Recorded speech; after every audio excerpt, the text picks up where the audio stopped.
soo dhamaaday ciyaaro aad u qurux badan, ciyaaro badan baa la ciyaaray. Kooxda Arsenal guul iyo 2 dirqi ay ka gaadhay kooxda Sheffield United iyadoo 2 gool ay ka hormartay kooxda Arsenal. Labada gool ay u kala dhaliyeen Bukayo Saka iyo ay u kala dhaliyeen Nicolas Pepe. kooxda Sheffield markii 10 daqiiqo ay ka harsanayeen ciyaarta ayay keeneen. ciyaarta xiisaha leh waxay ahayd ciyaarta kooxda United iyo dhexmartay kooxda Tottenham ayaa maanta xasuuqday oo hogaaminaya macallin Mourinho kooxda Man United, waxayna kaga badiyeen gegida Old Trafford iyagoo kaga badiyay 6 gool iyo 1. wuxuu ahaa xasuuqii abad ugu darnaa ee soo gaaray kooxdaas. kooxda goolka dhaliyeenna wuxuu ahaa gool rigooda, waxa loo sababeynaya waxay ku ciyaarayeen 10 nin, waxa laga siiyay kaarka cas xidiga weerarka uga ciyaara ee reer France ee Martial. ciyaarta labaad waxay dhexmartay kooxaha Aston Villa iyo kooxda Liverpool. kooxda Liverpool dabcan waxa ka maqnaa oo ka saameeyay xanuunka coronavirus xidigooga khatarta iyo maane, sidoo kale waxa dhaawac ka maqan ilaa goolhayahooga Alisson Becker kaasoo la filayo inuu 4 toddobaad ka maqnaan doono ciyaaraha. ciyaartaas waxay ku dhamaatay 7 gool iyo 2, waana markii labaad ee Aston Villa tiro ka badan 5 gool ay kaga badisay kooxda Liverpool. markii ugu horeysay sida ay sameysay waxay ahayd 1930 oo ay kaga badisay 6 gool iyo 1, maantana 7 iyo 2. guuldarada Liverpool waxaa loo sameynayaa khaladaad ka jiray xagga difaaca iyagoo isku xidhnayn.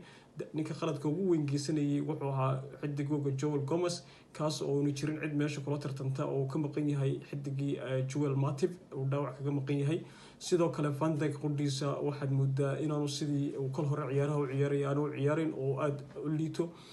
xidiga Alexander Arnold bandhig qurux badan ma soo dhigin.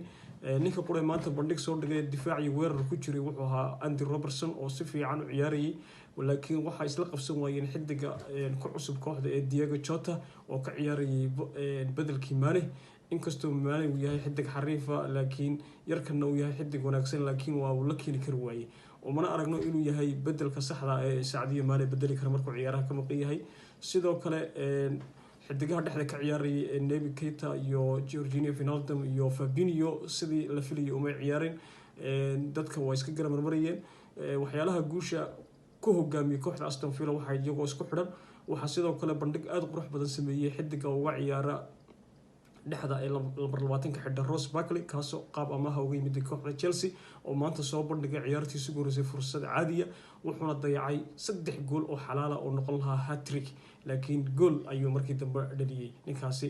sidoo kale waxaa bandhig qurux badan dhigay ciyaartooyga Grealish, Trezeguet iyo Watkins oo 3 lay meesha ka dhaliyay, waxaana noqday ciyaartooygii tobnaad ee 3 lay ka dhaliyay kooxda Liverpool. markii ugu dambeysayna sidaa waxaa sameeyay xidiga Dimitri Berbatov oo kooxda Tottenham u ciyaarayay, waxay ahayd horyaalkii 2009-2010. Klopp ma haysto gool fiican oo Alisson bedeli kara. Alisson wuxuu ku maqan yahay dhaawac, waxaana loo qorsheynayaa inuu dhaawaca kusii maqnaado 4 toddobaad. hadda waxaa la geli doonaa fasaxa kulamada qaaradda Yurub. ciyaarta ku soo socota waxay la geli doonaan kooxda la yiraahdo Everton oo hogaaminayo macallin Carlo Ancelotti. kooxdaasina waa koox adag oo isku xidhan. marka ciyaaraha Premier League xiise gaar ah ayay leeyihiin sanadkan.